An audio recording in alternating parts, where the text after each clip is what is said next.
All right. Thanks for joining us and welcome to the Hopsteiner Webinar Speaker Series, Hoppy Topics. My name is Darren and I am part of the success team here at Hopsteiner. The Hopsteiner Webinar Speaker Series, Hoppy Topics, is a free online educational seminar with presentations from our lead researchers and hop scientists. Each presentation was created to address hop-related challenges brewers face on a daily basis, and we hope their latest discoveries help you in your quest to brew better beer. We made it and we are finally at our most highly anticipated topic of the series, hop breeding. With so much to cover, we decided to split our topic into a two-part series, with today's session covering the science and application of hop breeding. The second half, we'll be taking a look at how hop breeding is creating the next generation of hop varieties here at Hopsteiner, and that webinar will air on Tuesday, June 30th. Before I introduce you to our guest speakers, everyone should know that comments and questions are absolutely welcome. Each will be addressed at the end of the webinar using the Q&A tab at the bottom of your screens. Joining us today is our Senior Research and Development Geneticist, Dr. Paul Matthews, along with our Lead Variety Development and Bioinformatics Scientist, Nikolai Petra. These two gentlemen are arguably two of the most important names in hop breeding, and not just here at Hopsteiner, but in the world. The brains and brawn of hop breeding, if you will. I'll let you two sort out who is who in that idiom there. And last but not least, we have our ruggedly handsome questions moderator, Mike Sutton, Vice President of Craft Sales, who will be helping facilitate questions for our panelists at the end of the webinar. Paul, Nikolai, Mike, thanks for joining us. Thanks, Darren. So I'm going to start out the presentation by giving a quick overview of hop breeding. We're going to talk a little bit about the plant itself, Humus lupulus. We're going to talk about steps taken by breeders, some challenges we face, where do brewers fit into all of this. I'm going to give a quick overview of molecular breeding, and then I'm going to talk about some progress and goals that we have in the Hopsteiner breeding program. So we'll start out talking a little bit about Humus lupulus, or hops. It's a perennial plant, which means it comes back every year. It lives in the ground, a large root mass called a rhizome. Hops is also dioecious, which means it has both male and female plants. It's also an obligate outcrosser, which essentially means it takes two to tango. So to reproduce, you need both a male and a female. A female, obviously, is the hop that you guys are familiar with, the commercially viable one, where the male just creates these small flowerets and is wind pollinated. Hops is clonally propagated. The cuttings can be made from rhizomes or vegetative material. It's kind of crazy to think that all the cascade in the world all came from one cascade back in 1956. It's also important to keep in mind during this presentation that it takes 2 years for hops to get to full maturity. In Yakima, with the right preparation, a 2-year mature plant is achievable. In some regions of the world, though, 3 years is the standard. So this right here is a hop breeding timeline. So you can see right off the bat that hop breeding takes a while. 10 years is kind of the standard normal cycle to breed a new variety of hops. I also want to point out that just because this is sequential, keep in mind that all these things are happening every single year. We make crosses every year, we plant seedlings every year, we make advancements every year, and we do all of the observations along with them. So we'll start with year 1, parental selection crosses. So what you do when you first want to breed hops is you have to select the parents you want to use. So parent selection can be guided by genetic markers and phenotypic data that you've collected in the past. And what you do is you go to the target males and you collect the pollen that's needed, here pictured, and you go to the females, the target females that you've selected, when they're in the burr stage. So this is the early flowering of the female hop cone. And what you do is you bag the females and you put pollen in the bags, you shake them up and you hang them back up and you let them mature through the rest of the season.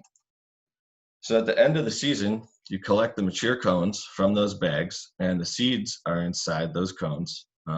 And once you collect them, you need to put them in the freezer for 4 to 6 weeks. This is like a simulated winter and it greatly increases germination. So in year 2, after they've been in the freezer, We plant the seeds in, or we germinate the seeds, and you take the seeds that germinate and you plant them in what we use is called a jiffy pot, and the seedling starts to grow from there. The seedlings will be transferred to 4-inch pots after that. 50 crosses is kind of a standard cross number for us here at Hopsteiner. It can make around 1,500 germinated seedlings. The seedlings are then subjected to a disease screening. I'm going to go a sidebar really quick here and talk a little bit about 2 important hop diseases. Powdery mildew is a hop disease that's common across all hop growing regions. It's especially bad in drier climates like Yakima. It can cause yield decreases, and you can see in this picture it actually could grow on the cones, which is very bad for the final product. Downy mildew is another disease that needs to be addressed because it grows in all, or it happens in all hop growing regions, and actually can become systemic and kill the crown or the rhizome of the hop. This is very common in wetter climates like Oregon. The Hollow Tower region can cause massive yield decreases, and obviously if it kills the crown, it can cause damage to long-term in the fields. So in this stage, after we do the seedling screen, we can learn about the genetics of the parents, we can learn about the genetics of the cross, and we can actually see how some traits are segregating in the seedling families. We also lose up to about 3/4 of the plants at this stage. We can run marker screens for certain experiments here. I'll talk more about markers later, but we do lose quite a bit of the initial seedling population. So we plant the seedlings in a seedling nursery in year 2, and year 3 they're mature. So we grow our seedling nurseries on low trellis. As you can see here, this trellis is much lower than the typical trellis. And we evaluate the plants at this stage. They do aroma evaluations, we do chemical evaluations. We can assess maturity times, cone traits such as, length or density. We can get, a very, very rough yield estimate, does it have cones at all? And we can continue to assess the disease resistance. At this stage, we have about 4,500 varieties, where every single plant in this nursery is actually potentially a different variety. So you can see that's represented here by each of these squares kind of representing a different variety in the field. So the ones that get selected out of the seedling nursery that are advanced to what we call a single hill nursery. So a single hill nursery is the first time the plants are grown on high trellis. And so this is more of a commercial application looking at the plants. We kind of assess very similar things. Excuse me. So plant trait evaluation, when does it flower? How vigorous does it seem? And then we also do, obviously during harvest, aroma and chemical evaluation. There's usually only about 100 varieties that make it to this point. So you can see starting with 15,000 going all the way down to 100 in just a few years. So from the single hill, the winners get advanced to, the most vigorous, the most interesting, the ones with the best aromas, all put together. Get advanced to what's called the multi-hill nursery. And this is kind of where the fun starts. We still do agronomic traits. We plant them in 8x8 blocks. You can see kind of represented here. There's small micro plots of these varieties. And we're able to see, their canopy structure. We're also able to see, if in a single hill nursery, if the one next to it was a bit of a Charlie Brown hop, and it was getting more resources because of that, when planted in a structure like this, you don't get that advantageous having a bad hop next to you. And so we can actually see that some monsters from the single hill, when planted in a multi-hill setting, don't quite look like they did in the single hill. We can actually get quite a few more cones from here, sometimes 40 pounds of cones. And so that's why we can start to get the brewers involved here. So brewers interact with these hops actually in the field. When you come out to Yakima and visit, you'll tour multi-hill nurseries. And then actually after harvest, we send samples of multi-hill nurseries out to brewers to be evaluated. It's usually not during the time because they're not harvested yet. It would be post-harvest evaluations. And then some of the first brew trials actually happen at this stage. We work, or if you have, on nano brewing systems, because there's still not a lot of material to work with. But we can also look at aroma stability across locations. We'll plant some of these plants in a few different locations to just test their viability under different climates, different growing conditions, etc. So only 35 varieties a year make it to this point, but it is where the brewers start to get involved, so it's kind of exciting. So from there, if a hop really starts to stand out, 1 to 2 varieties a year get advanced to what we call the advanced multi-hill. That's where we do about a half acre of growing, and we can usually get 2 to 400 pounds, depending on how much you plant, of hops at this stage. So now we can start to do large scale confirmation of agronomic traits. All of the other ones we kind of have rough yield estimates, but at this point we can get pretty close to our yield estimates. We can do more extensive brewing trials, obviously. At this point, amounts can be made available to brewers in exchange for feedback, is what I always tell people. And if you're interested in that, contact your Hopsteiner sales rep. And this is where brewers can really take a hop to the next level. This year we have 3 new aromas at this stage for harvest this year. So I'm actually pretty excited about those varieties. So if something gains some traction, finds favor, remains high yielding, checks all the boxes in the advanced multi-hill, we advance it to what we call the semi-commercial yard. At this point, I kind of feel like my kids are graduating and moving off, and good luck in the market. I hope the brewers like you. So these are 5 acre plots, and we can test here like commercial scale pickability, commercial scale extractability for some extract varieties, commercial scale brewing trials, and we can see how the customers are interacting with it, how they're using them. But only 1 to 2 varieties a year actually get this far advanced. So in 10 years, from 15,000 to 1 or 2, that's the typical timeline for hop breeding. And that was kind of a quick overview, but I'm kind of held to time constraints here. So any questions I'll take at the end. I'm going to go now into talking about molecular markers and how they are advantageous in this breeding process. Well, let's see. I think I'm going to do that anyway. There we go. Okay. So with markers, you can see things in the hops that you can't typically see when you just look at them. And so we can see, I don't know, what you might call invisible traits, but in this situation, we have a mother hop or a mom that has a resistance that we've DNA markered. And then we have a father that has a resistance that we've also markered. And we notice that they're actually different. So let's say these are powdery mildew resistances, and this resistance is different than this one. We might want to breed those together. And in a traditional program, you'd make a cross and you'd see all these hops and they're all resistant. But with molecular markers, we're actually able to see these ones are resistant because of mom, these ones that have dad's resistance, and these ones actually have both. And we call this stacking resistances. It's actually a very important thing. It makes the resistance harder to break, which happens. Resistances do break naturally, but also it will make the resistance last longer, making a more sustainable resistance.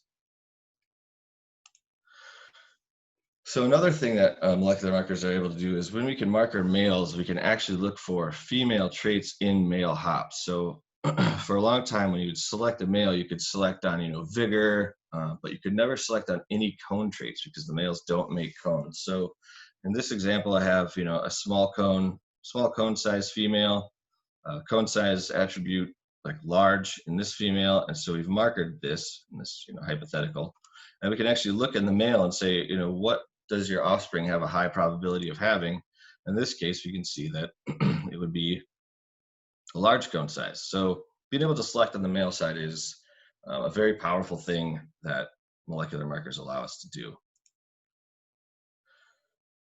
So being able to select males is great. We can see these invisible traits as well as like I talked about, like stacking. But one of the other things it can do is it can accelerate our selection process, getting hops into the pipeline quicker, and we can move to larger plots faster, and making new hops available to brewers at a quicker pace. So we've actually done this only a few times. This is kind of a shooters shoot mentality, but from the nursery all the way to an advanced multi-hill, you might have the confidence of a stacked resistance, an interesting chemical profile, etc., and take a shot here.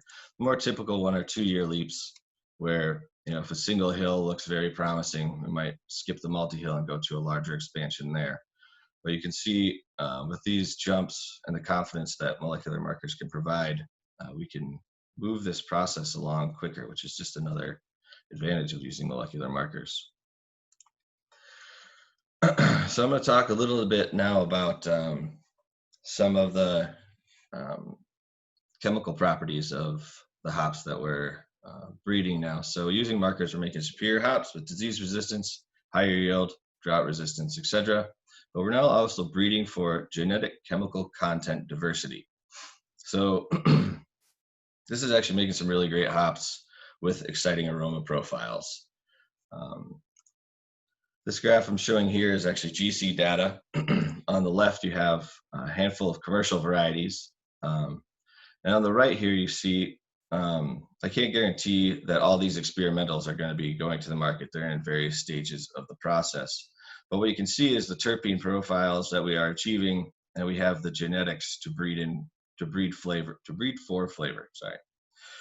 I'll speak to this actually a little bit more in the webinar that Darren mentioned, the second breeding webinar, but this is actually very exciting results here we're seeing with our chemical profiles.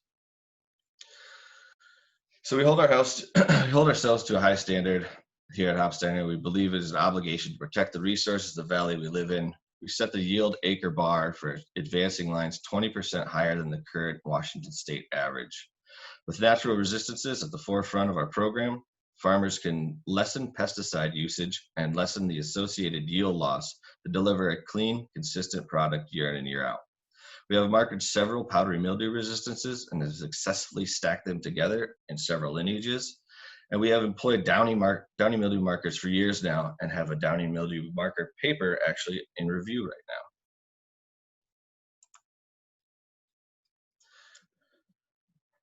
So using these tools and breeding methods, we have hops in the pipeline that are sustainable, disease-resistant, low spray.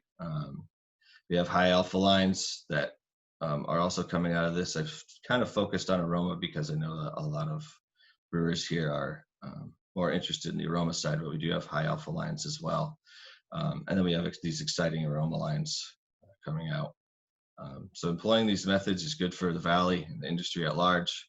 We're breeding new exciting varieties that brewers and farmers can rely on. Next up, we have Dr. Paul Matthews. I'm going to give him control of the slideshow. And thanks for listening to me chat. Thanks, Nico. That was a great show. I'm trying to get control and move on. See how we're doing. Yeah. Nikolai gave a great overview and introduction to the Hopsteiner breeding program, especially the unique molecular breeding program that only exists at Hopsteiner towards multi-disease resistance and high yields aspects of sustainability. And then began a discussion of breeding for chemical contents or breeding for flavor. I'm going to continue that line in much more detail and talk about breeding targets specifically for flavor chemistry and give you examples in terpenes and aroma glycosides. And the major question for breeders and the first question for these compounds as we proceed to molecular breeding and molecular marker creation or DNA traits for selection of terpene content and other flavor component content is how breedable are these traits. And so those are, I'll be showing you results from analyses, including gas chromatography, mass spectroscopy, and of terpenes, and then and I'll show you results from ultra performance liquid chromatography, tandem mass spectroscopy for aroma glycosides, which are low contents and difficult to measure.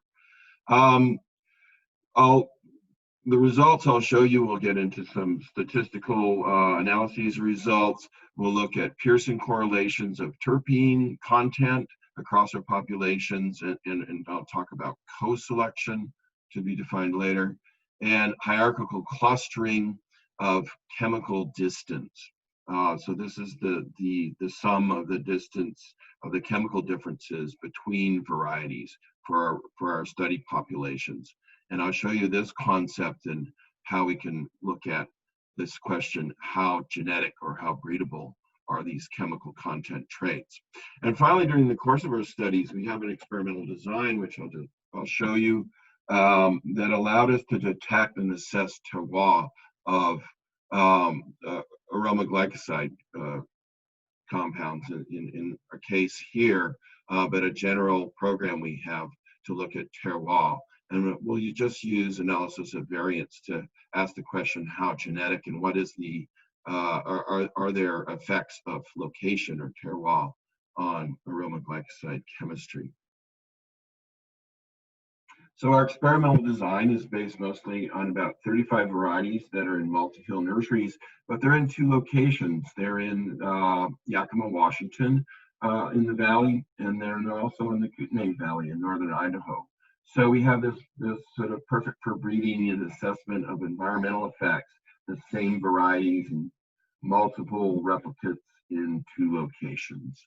And we also we take averages of the cones across the plants by harvesting whole vines in a typical wolf harvester, and then using standard industry practices, kilning, to produce samples from which we make the extracts and do the chemical analysis. We also pay attention to baby year, which is something Nick Peter mentioned. Baby year is the rhizomes planted for the first year. Hopsteiner has been really good in breeding for baby year performance, and some of our chemical data will show you, and it also goes to the genetics of the chemical profiles, is that the babies hang with their moms, and they show similar chemical profiles, whether plants are 1-year-old and only getting 80% of their yield the first year, versus 2, 3, 4, up to 10-year-old multi-hill nursery deployments. This is a typical analysis of terpenes using gas chromatography. It's from Sigma Millipore. And the results I'm showing you will be in the order of this chromatograph. The chromatograph shows the elution of the terpenes. See the 1, 2, 3, 4 coming out from the left to the right. And all of the data I show you will be in the order of elution. You'll recognize many of these compounds because you're brewers and into flavor chemistry, and also scientists who are into flavor chemistry, so you know a lot more about some of these than I do probably. But example, the first one, hexanal, for example. Hexanal is has the aroma of freshly mown grass, but interesting biologically, it's also the bee mating pheromone, honeybee mating pheromone. So at very low levels, it's detected in the environment and it attracts bees. And in some plants, it's been shown to attract predatory mites upon mechanical damage by aphids, so herbivory or piercing by aphids or spider mites. So spider mites can cause mechanical damage and the plant releases hexanal, which attracts predatory mites that eat the spider mites of hops. So it's really interesting chemical ecology.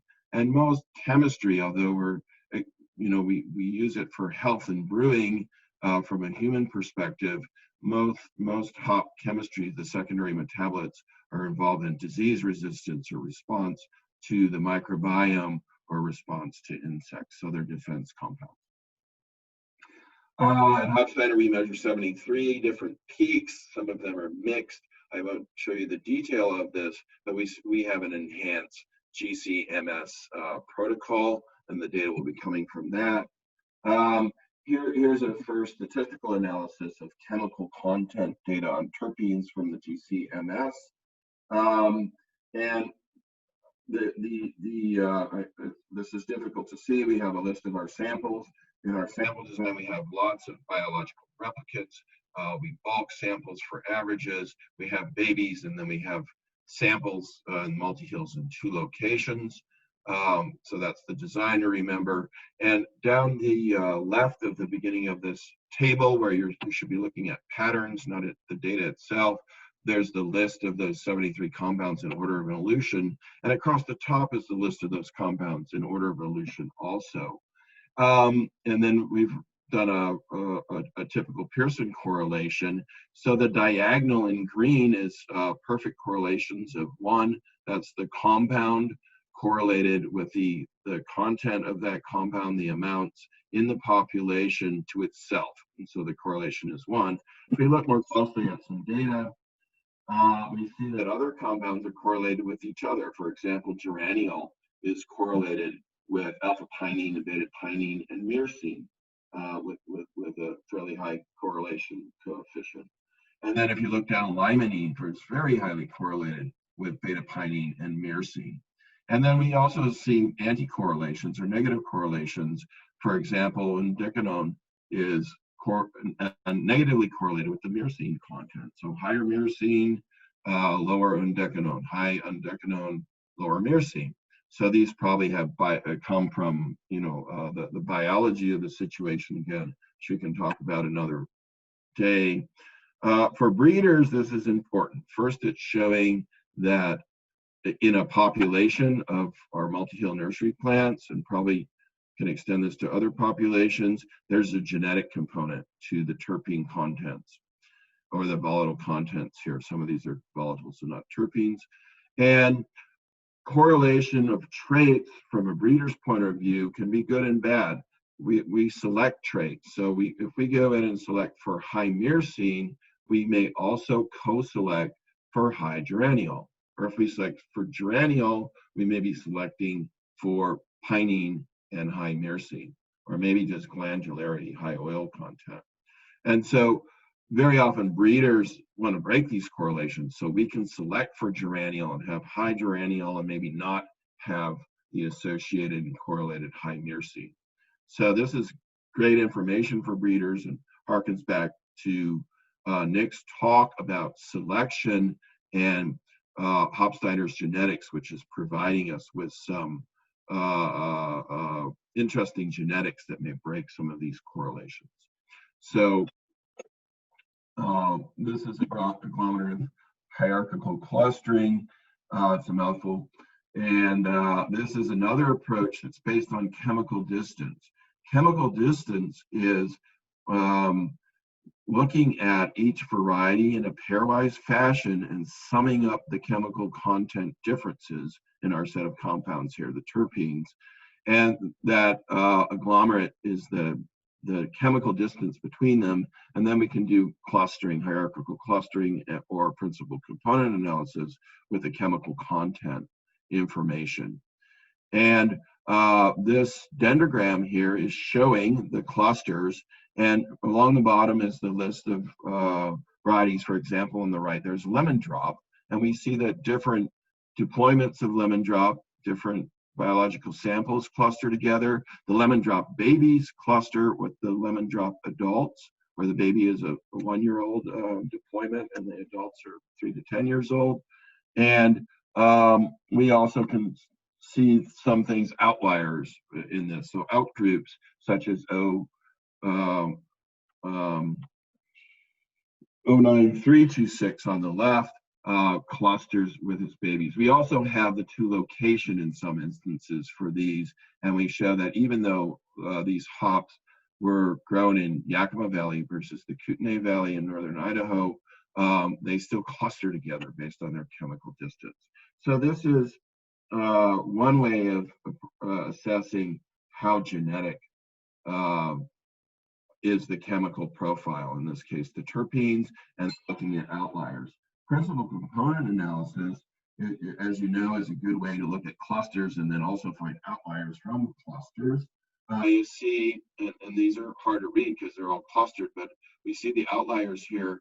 Lemon drop, for example, on the right, it sort of hangs out of the cluster, but you see 09326 is really far out of the cluster. And then if you look at the vectors, the voting vectors that are driving these clusters or falling out of the cluster, that big massive pile there of blur, is you can put all of the chemical factors that are causing the separation from the cluster and go in, and we won't do that here specifically, but this procedure can allow us to identify what particular specific chemicals are making a hop unique. So that again shows that it's genetic, and then we can use the genetics and experimental testing in the field and find the chemistry responsible for some of our unique flavored hops.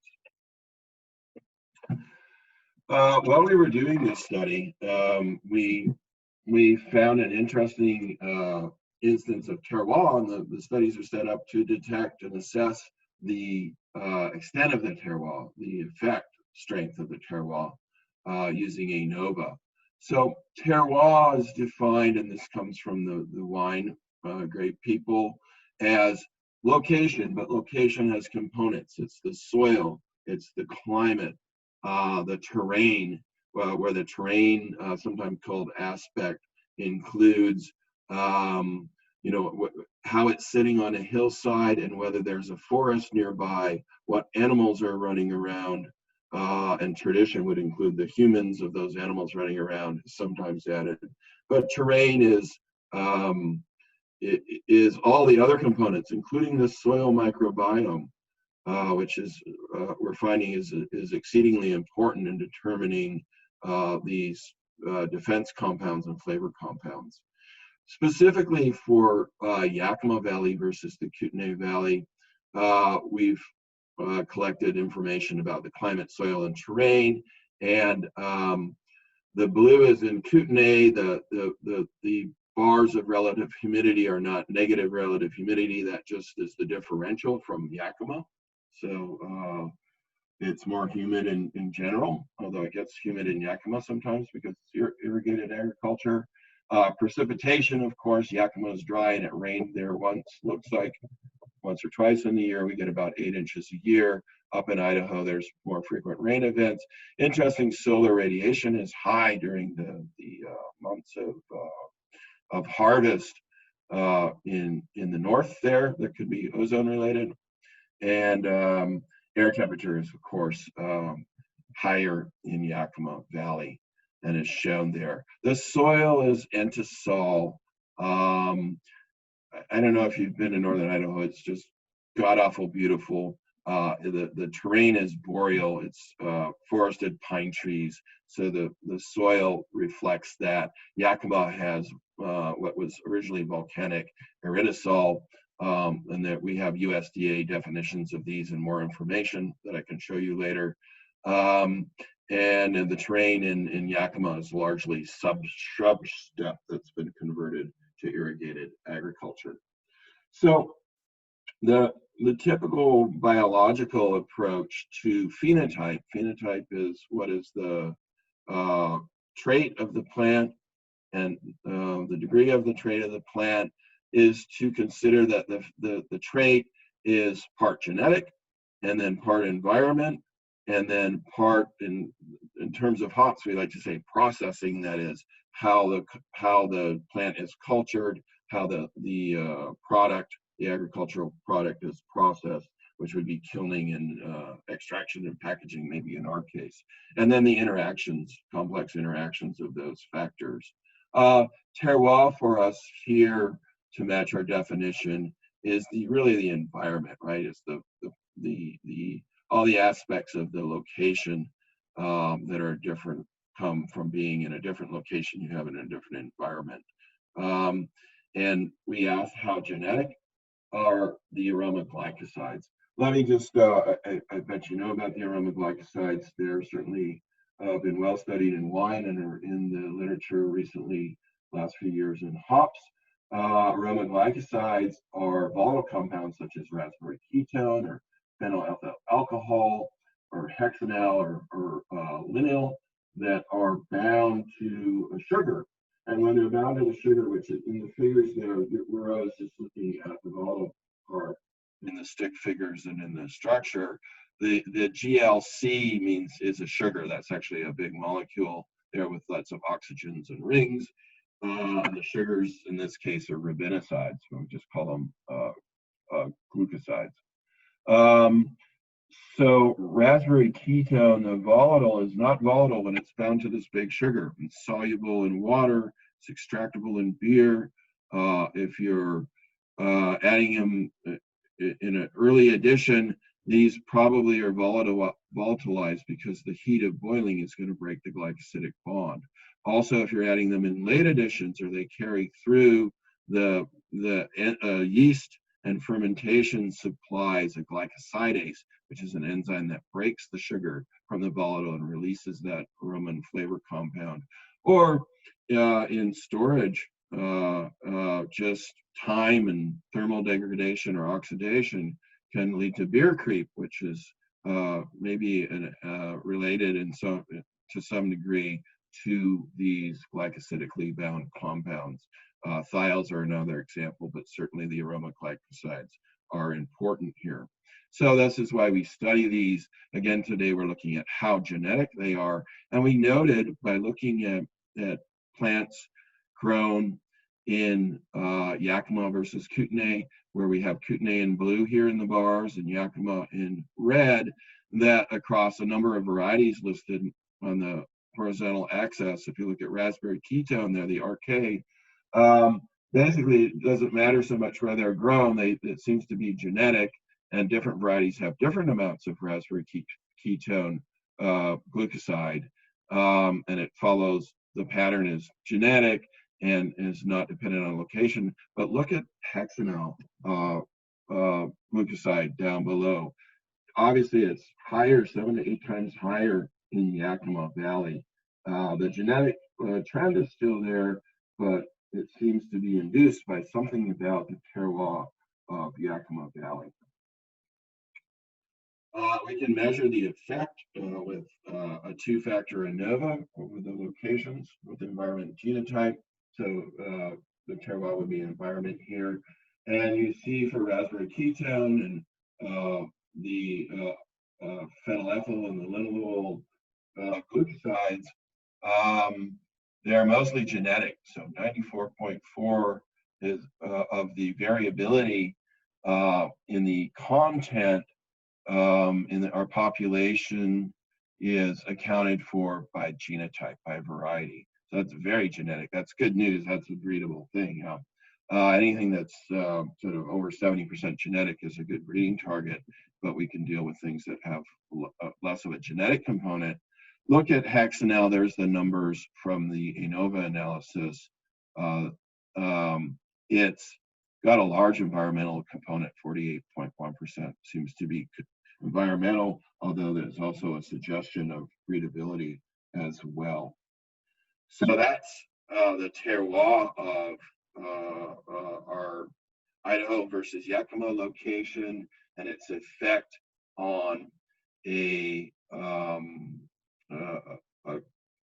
green leaf volatile, which would be, these are from the hop cones. You can read more about that in food chemistry, and also in an upcoming science news, Carolyn Beans will be, as part of an article on terroir, discussing our recent publication of terroir and hops. And by the way, it's the first time that the aroma glycosides have been measured by UPLC MSMS, and it's also the first time where the genetic component and the environmental component have been considered. So in summary, I've given you some examples in chemistry and chemical content of breeding targets, and we've asked the question, how breedable? And there's other ways to statistical ways, statistical genetic ways that we're working on to answer this question, but I've shown you some first simple approximate assessments, and we talked about the tools we use to do this, including the machines, the chemical analysis, and the statistics a little bit. So I hope that was enjoyable to learn. And we found this really neat component of terroir. We looked at 73 terpenes and quantitated those, and we show that many terpene contents are, in our population, are correlated, and so that has implications for us for co-selection or breaking co-selections in our breeding program. And we talked about chemical distance and how that can be used. So it's very much like a molecular marker, a DNA fingerprint. You can have a chemical fingerprint in the distance and do clustering and find outliers and find how genetic things are as an approximation. And we showed that most of the hop aroma glycosides, for the 4 that we measured, there's other ones that we haven't measured yet, so the studies will continue, are mostly genetic, but in the case of the hexyl glucoside, which can lead to the volatile hexanal, which has a hoppy aroma, a fresh grown grass flavor, there seems to be a strong environmental or component dictated by terroir. And just one more interesting point. We mentioned hexanal early as a insect pheromone. And so we've speculated, and you can read that in the paper in Food Chemistry, we've speculated that perhaps it's the higher, well-known higher spider mite and aphid pressure in the Yakima Valley that might be inducing the production and deposition of the hexyl glycoside. And that could be a defense response, could be an attractant for predatory spider mites that's accentuated where the spider mites are deep and thick in Yakima Valley. So we've shown that Hopsteiner has a molecular breeding program. It's been aimed at disease resistance for many years, high yield, general aspects of sustainability like drought stress resistance, which we can talk about in another webinar. But we can also do it for flavor chemistry, and we'd be glad to talk more about, I've shown you in the beginning of our studies, and we'd glad to talk more about that again later and take any questions you may have. Thanks, guys. Okay, Paul, thank you very much. And Nikolai, appreciate the very informative information.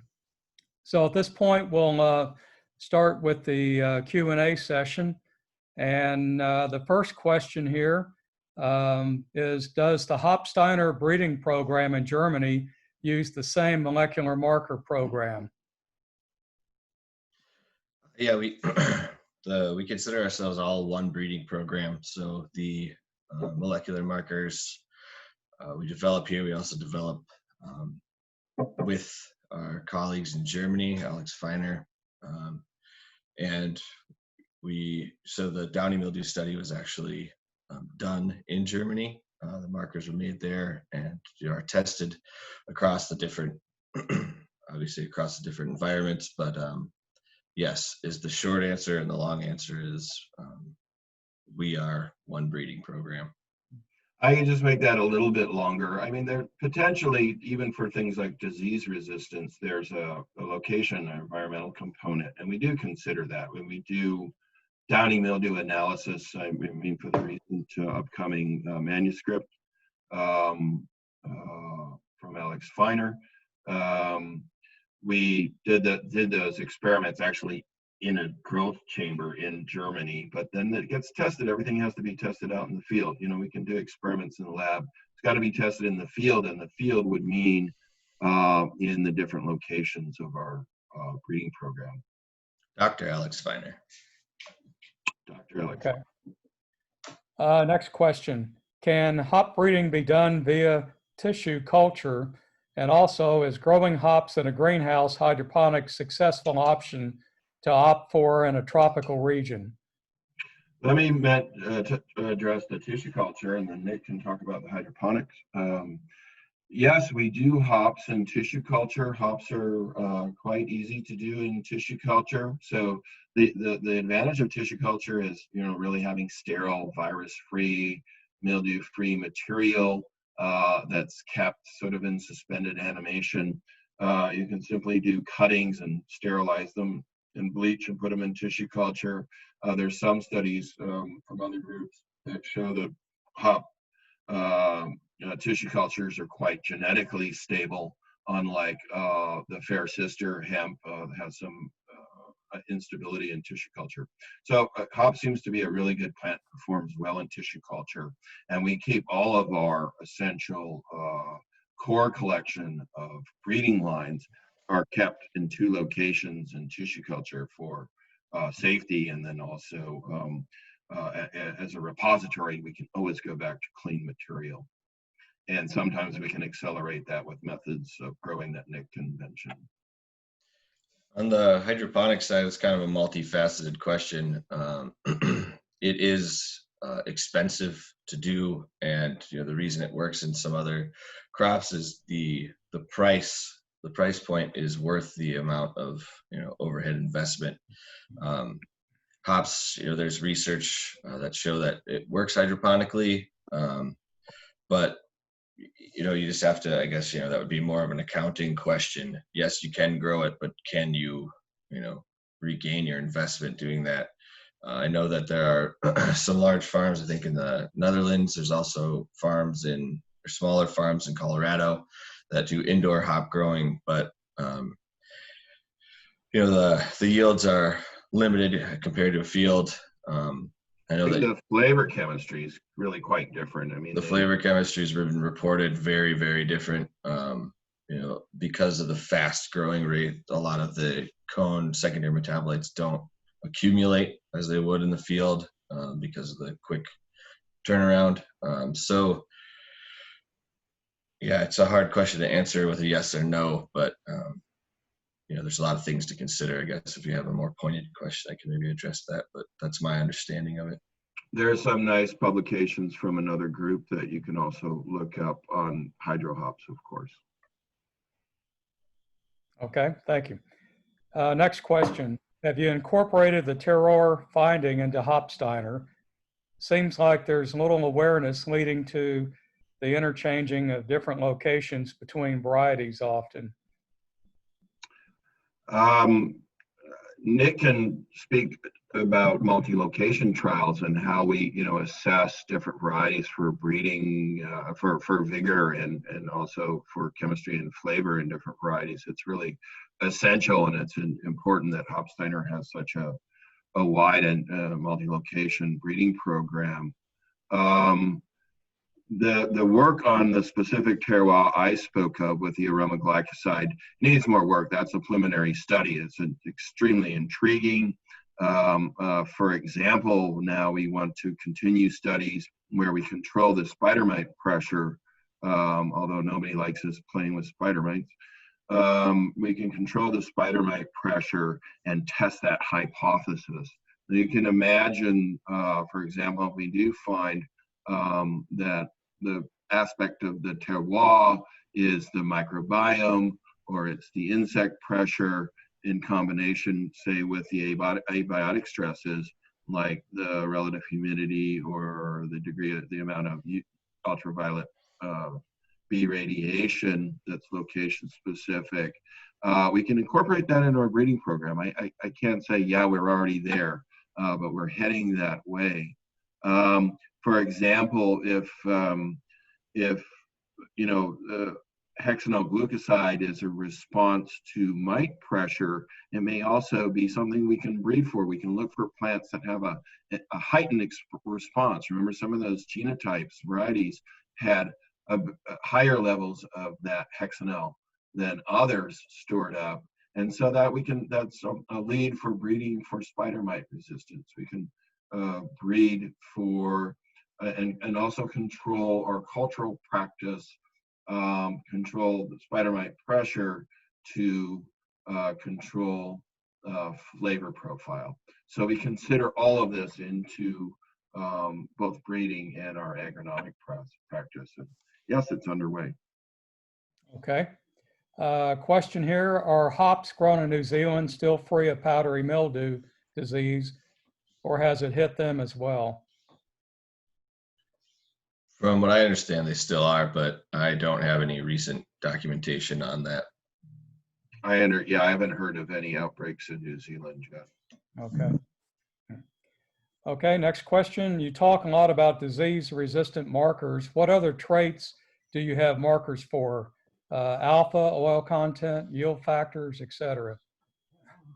All those. And, the thing I didn't really elaborate on is, the model that we use.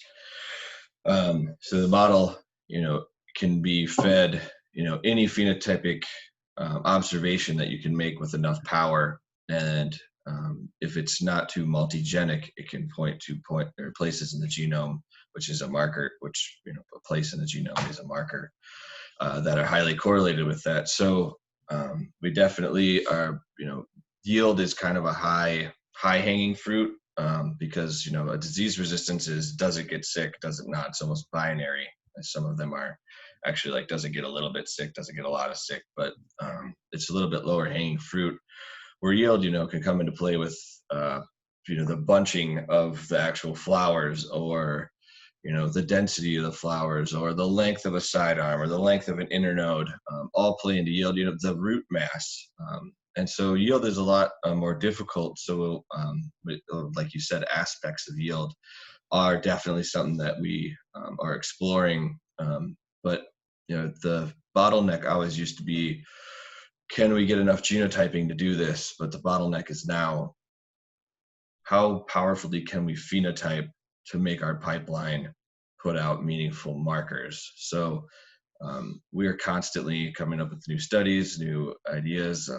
Alpha stability is one of the newer markers that we're coming out with, because alpha stability is important. And so I guess I can't speak to all of our ideas, but the ones you named are definitely some. And I guess I described, I think some of them are more difficult than others.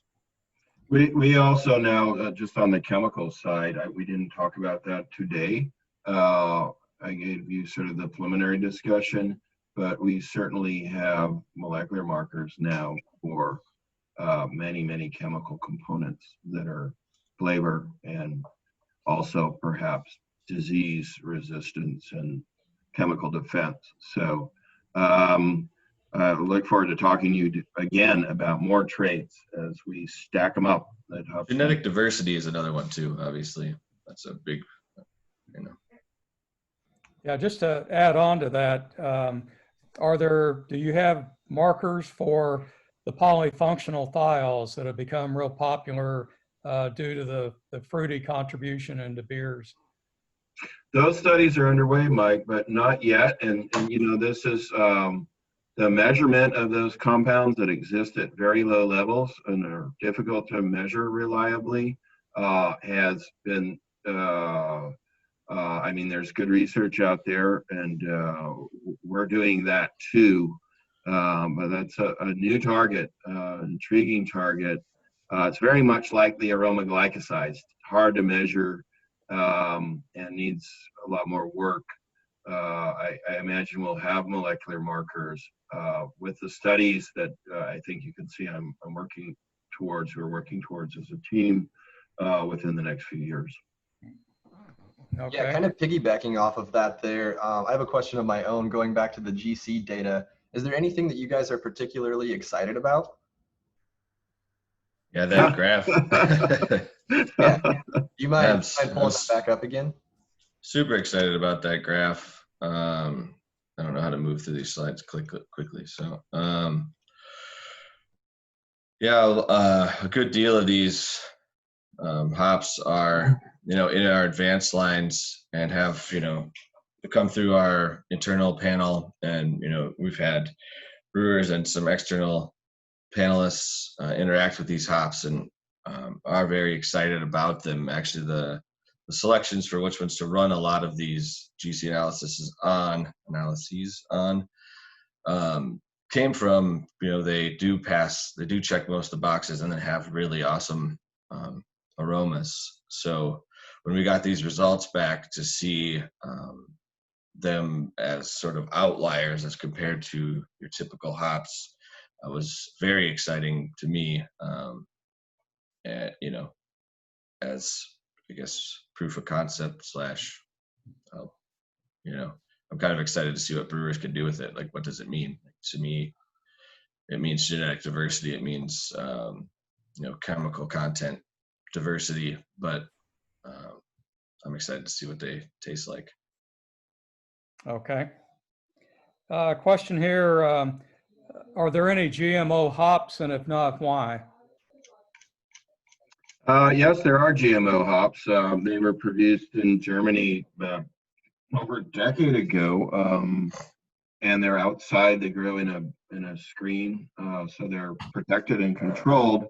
The GMO hops that were made have the grapevine still being synthase that conditions. Hops already make resveratrol, but the hop cones of these grapevine gene augmented plants makes higher levels of resveratrol, which has health effects as part of the French paradox. And red wine and the other published genetically modified hop has a transcription factor from another plant that turns on the purpleness in the cones. And so you get more anthocyanins, which is another component of what's thought to be the French paradox. Wine components that are healthy is thought to be an entourage effect of anthocyanins, the purple colors, and the resveratrol. So those haven't been bred together, but they exist. And Hopsteiner is not putting genetically modified organisms on the table now. As Nick mentioned, not all things like hydroponics are particularly economic. A GMO hop has to undergo a very costly deregulatory approval process, right? So there's nobody that's willing to spend the $300 to $1 billion price tag of deregulating what may be a healthier or even a better flavor hop that's GMO. So, hops are a niche crop, where most of the GMOs that are publicly available feed the world. At the moment, the economics aren't there, but there are some scientific ones, right? Like Nick says, hops are a specialty crop, and they're not really economically primed yet for GM. Okay. Has Hopsteiner looked to expand into more temperature climate areas in the lower latitudes, such as Mid-Atlantic, Appalachians, or Northeast? And if so, with what results? I've participated in studies by sending clean plant material to North Carolina, and that work's been, it's published online. Performance of different varieties. Cascade performs well pretty much anywhere. But yeah, online you can look at Florida as well, right? And then we sent the material and also populated, the UF program, right? And that's been partially published. So yeah, we're not engaged as having a southern location as part of our integrated into our breeding program, but we certainly support growing hops anywhere, and then we help and look at, collect data. Often I'll provide the chemical analysis because we have the best facilities to do high throughput chemical analysis and the bitter acids and the terpenes and other compounds. So. And the integration of some neomex and different types of varieties coming out of those lineages might have some promise for that in the future, but like Paul said, it's not at the forefront of our program. We have a hop conservation biology program that collects germplasm worldwide and then characterizes it, and eventually will make it public for breeders. And so we look to, Arizona and New Mexico for drought stress potential. We look to Georgia, Kazakhstan for new disease and mildew resistancies, especially in the wet parts over there. And so those all have potential for expanding the latitude. If you want to collaborate and work on hops down Brevard Way or wherever you are, we were really interested. We're always interested in gaining knowledge by growing and assessing things in other locations. So contact us. Okay, gentlemen, it's top of the hour, and thank you so much for the presentation, also the answers to the questions that we've had. We had quite a few of them. At this point, I'll turn it back over to Darren. Yeah, thanks again, Nikolai, Paul, and Mike. Our next presentation will be right here at the same time next week with Doug Wilson and Nikolai to cover the next generation of hop varieties. As always, links to each recording can be found by visiting our customer portal page on our website. If more questions or comments come up, please feel free to reach out to us directly. Once again, my name is Darren. Thanks for joining us, and happy brewing. Cheers, everyone. Cheers.